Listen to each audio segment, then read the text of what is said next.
আসসালামু আলাইকুম ভিউয়ার্স, চলে আসলাম আমার নতুন আরেকটি ভিডিও নিয়ে। আজকের ভিডিওর মাধ্যমে আমরা জানতে পারবো বেক্সিমকো ফার্মাসিউটিক্যাল লিমিটেড কর্তৃক আয়োজিত ফ্যামিলি ডেতে সেখানে কর্মরত কর্মচারীদের কোথায় ঘুরতে নিয়ে যাওয়া হয়েছিল, কোন রিসোর্টে নিয়ে যাওয়া হয়েছিল এবং সারাদিন কী হয়েছিল সেগুলো। তাই ভিডিওটি না টেনে সম্পূর্ণ ভিডিওটি দেখতে থাকুন। আমার চ্যানেলে নতুন হয়ে থাকলে সাবস্ক্রাইব করতে ভুলবেন না। তাসফির বাবা এ সময় খাবার কালেক্ট করে নিয়ে এসেছে। এরপর আমরা বাস খুঁজছিলাম কোন বাসে ওঠা যায়। আসলে আমরা দেরি করে যাওয়াতে বেশিরভাগ বাসই ফিল আপ হয়ে গিয়েছিল। এই বাসটিতে আমরা উঠে পড়লাম। এরপর সকালের নাস্তা কী দিয়েছে সেগুলো দেখে নিলাম এবং তাসফির বাবা খেয়ে নিচ্ছিল। সকালের নাস্তা হিসেবে একটা পেটিস, একটা কমলা, একটা ছানার মিষ্টি, কেক আর একটি ডিম দেওয়া হয়েছিল।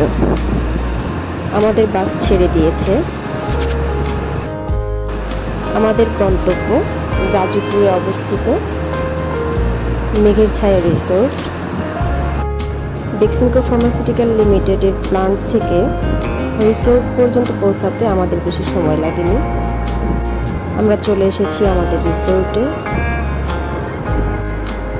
সকালবেলা একটু মেঘলা ছিল, গুড়ি গুড়ি বৃষ্টিও পড়ছিল বাসে যখন ছিলাম।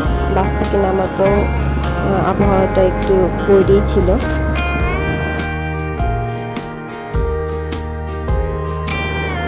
আমরা এই সময় হাঁটছিলাম এবং একটি সুন্দর মতো জায়গা খুঁজছিলাম যেখানে বসে আমি আমার সকালের নাস্তাটি সেরে নিতে পারি।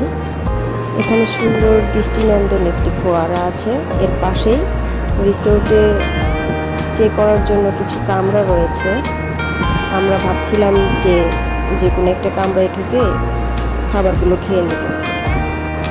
এর আগে তাসফির বাবা তাসফিরকে টোকেন দিচ্ছে তাসফির গিফট কালেক্ট করার জন্য।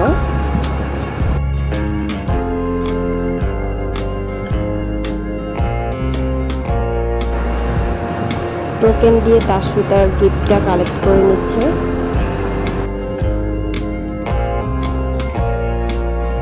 গিফট পেয়ে তাসফি তো ভীষণ খুশি।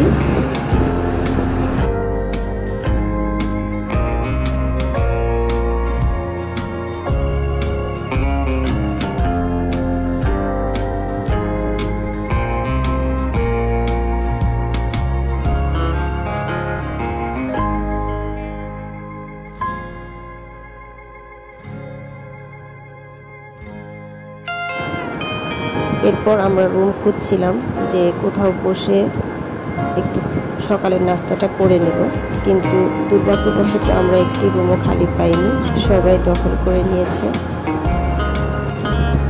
তাই সেখান থেকে বেরিয়ে এসে আমরা কিচেনে বসে ব্রেকফাস্ট করে নিচ্ছিলাম।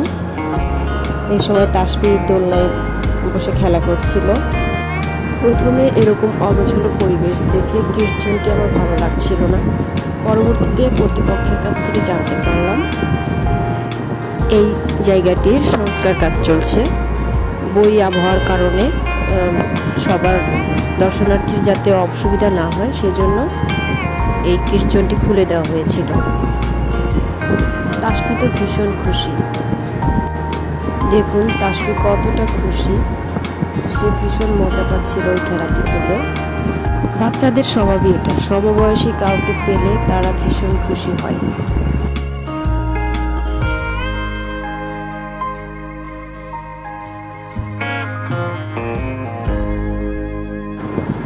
মেয়ের এরকম খেলাধুলা দেখে আমরা তো ভীষণ আনন্দ পাচ্ছিলাম। দেখুন তাসফি কত খুশি। প্রতিটা বাবা মায়ের কাছে সবচেয়ে দামি জিনিসটা হচ্ছে এই বাচ্চাদের মুখের হাসি।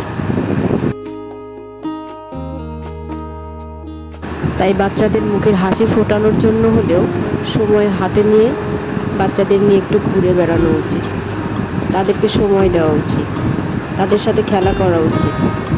এতে বাচ্চাদের সুষ্ঠু বিকাশ ঘটে, বাচ্চারা সুস্থ স্বাভাবিকভাবে জীবনযাপন করতে সক্ষম হয়।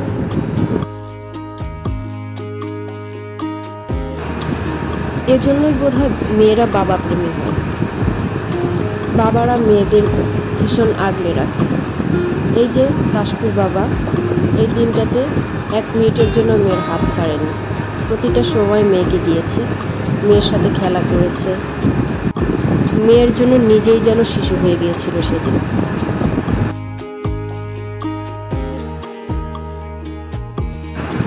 বাইরে বৃষ্টি হচ্ছিল বিধায় এই কীর্তনে আমরা বেশি সময় কাটিয়েছিলাম।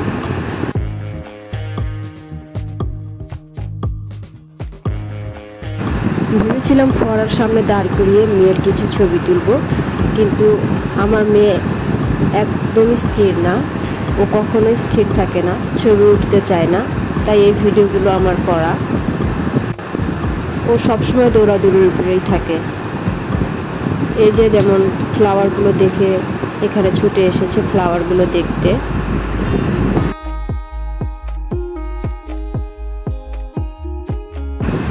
একটু পর পর সে তার বাবাকে খুঁজছিল, কেননা এই সময় তার বাবা তার কলিগের সাথে দেখা করতে গেছিল। এর ফাঁকে আমি ওকে ফোয়ারার সামনে দাঁড় করিয়ে কিছু ছবি তুলে নিলাম। এর ফাঁকে যদিও ক্যামেরার দিকে তাকাচ্ছিল না ও, তবুও।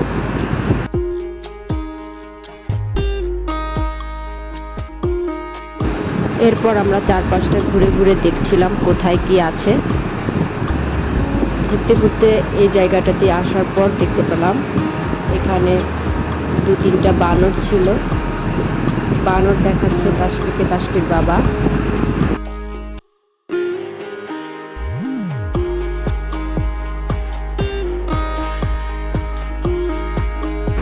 এরপর এখানে বেশ কিছু পায়রা ছিল। পায়রা আমার মেয়ের ভীষণ পছন্দ, সে পাখি খুব পছন্দ করে।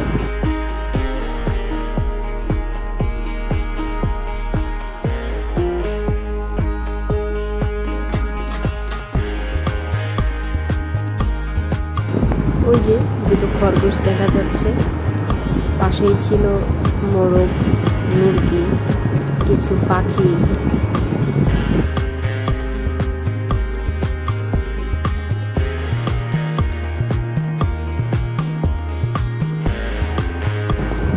এরপর এখান থেকে বেরিয়ে আসতেই সামনে এই ছোটোখাটো পার্কটি আমাদের নজরে আসলো।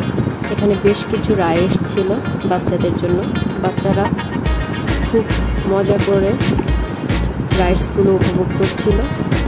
আমি তো ভয় পাচ্ছিলাম, যেহেতু আমার মেয়ে বেশ ছোট এবং ও ধরে রাখতে পারবে কিনা, কিন্তু না, সে দক্ষতার সাথে প্রতিটি রাইডস ভালোভাবেই উপভোগ করছিল। আমার ভীষণ ক্লান্ত লাগছিল, ভাবছিলাম কোথাও একটু বসবো, কিন্তু প্রতিটি বসার জায়গায় দখল করে রেখেছে সবাই। আসলে সবাই আমার মতোই হাঁটতে হাঁটতে ক্লান্ত হয়তো, তাই কি আর করা, আমরা আবার হাঁটতে শুরু করেছি এবং চারপাশে পরিবেশটা উপভোগ করছিলাম। যেহেতু এটা ফ্যামিলিতে, তাই প্রতিটি কর্মচারী তাদের ফ্যামিলি নিয়ে এখানে আসছে এই দিনটাকে উপভোগ করতে। আমার কাছে এই পুকুরটা বেশ ভালো লেগেছে। এই পুকুরের পাশে বিশেষ করে এই গাছটা এত কালারফুল, গাছটা দেখে আমার খুব ভালো লাগছিল।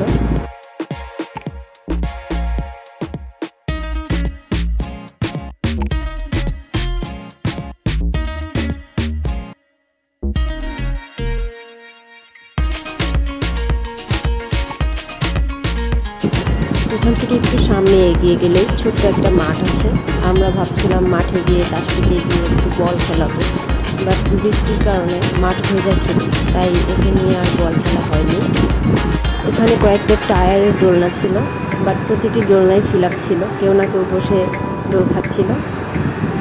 এই একটা টায়ার খালি ছিল, তাই এই দোলনাটাতে বসে তাসফির বাবা কিছুক্ষণ দোল খাচ্ছিল। আমিও কিছুক্ষণ দোল খেয়ে নিলাম। ভাবছিলাম একা একা দোল খাবো কেন, একটু মেয়েটাকে বলে নিই, তাই মেয়েকে নিয়েও একটু দোল খাচ্ছিলাম।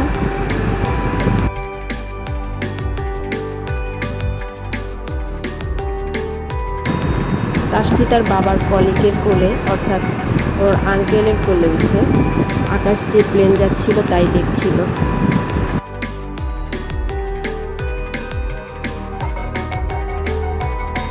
তাসফির বাবা আমাকে বলছিল তুমি এই পোস্টটাতে দাঁড়াও, আমি কিছু ছবি তুলে দিই। ও আমাকে ছবি তোলার ফাঁকে এই ভিডিও ক্লিপটিং করে নিয়েছে। পাশে একটি বড়ই গাছ ছিল, সবাই সেখান থেকে বড়ই করে খাচ্ছিল। আমার মেয়ে সেখান থেকে একটি বড়ই নিয়েছে, সে বড়ই খাচ্ছে।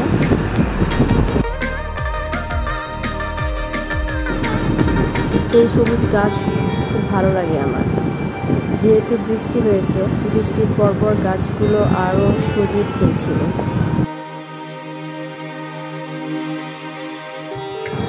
সামনে এগোতেই দেখতে পেলাম এখানে কনসার্ট হচ্ছে। হাঁটতে হাঁটতে কনসার্ট এরিয়ায় চলে এসেছি। তোমার বাড়ির রঙের মেলায় দেখেছিলাম বায়োস্কোপের নেশায় আমার ছাড়ে না। তাই বায়োস্কোপের নেশা না কাটিয়ে আমি একটু বায়োস্কোপ দেখে নিলাম। সবার জন্য বেলুন শুটারের ব্যবস্থাও করেছিল। এ পর্যায়ে এসে দেখতে পেলাম মেয়ের মুডটা অফ। কেন তা বুঝতে পারছিলাম না। পরে যদিও বুঝতে পেরেছি, কিন্তু ওর মুড বুঝতে আমাদের খানিকক্ষণ বেগই পেতে হয়েছিল। ঘোড়া, হাতি, দোলনা, বাঘ সব কিছুতে চড়িয়েও কেন যেন তার মন ভরছিল না। অনেকটা ক্লান্ত লাগছিল, তাই এখান থেকে একটু কফি খেয়ে নিলাম আমরা। কফি খাওয়ার পর তাসফিকে নিয়ে আবার তাসফির বাবা একটু দোলনায় চড়ে দোল খাচ্ছিল। তবুও মেয়ের মুখে হাসি নেই।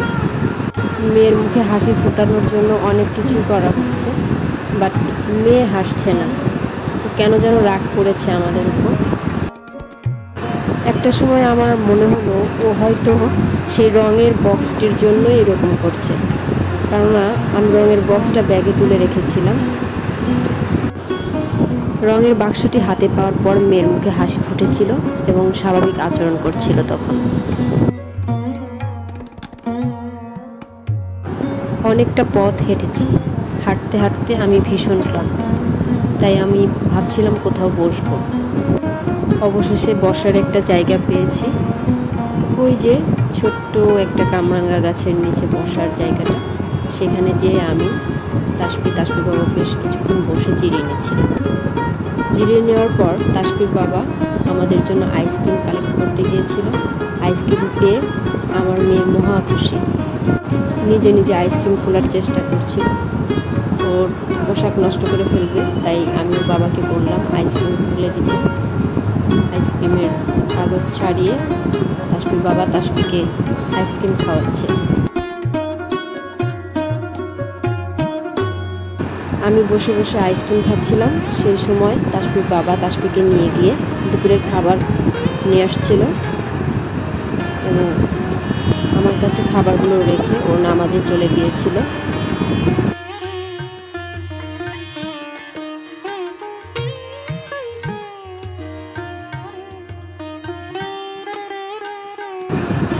এই ফাঁকে আমি আমার মেয়েকে একটু খাবার খাইয়ে দিচ্ছিলাম।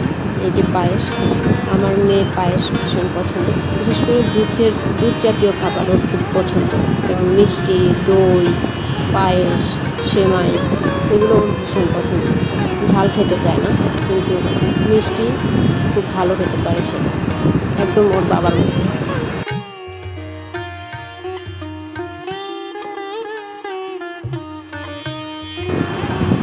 নামাজ শেষ করে তাসফির বাবা চলে এসেছে। এরপর আমাদের খাবার পালা। তাসফির বাবা আমাদের মা মেয়েকে খাইয়ে দিচ্ছিল এবং নিজেও খেয়ে নিচ্ছিল।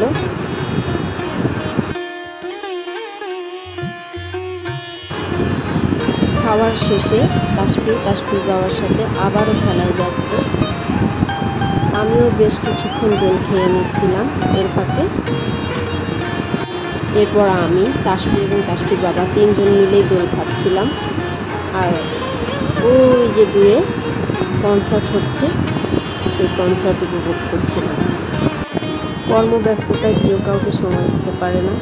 এই একটি দিন যেন সবাই প্রাণ খুলে হাসছে, খেলছে, পরিবারকে সময় দিচ্ছে। এরকম বিনোদনের ব্যবস্থা করলে কর্মীদের কর্মস্পৃহা বাড়ে। তাই প্রতিটি প্রতিষ্ঠানের উচিত এরকম বিনোদনের ব্যবস্থা রাখা, যাতে করে শুধুমাত্র কর্মের মধ্যে ডুবে না থাকে, পরিবারকেও এভাবে একটু সময় দিতে পারে। ক্লান্তি এবং অবসাদ দূর করার জন্য আমরা আবারও একটু চা খেয়ে নিচ্ছিলাম।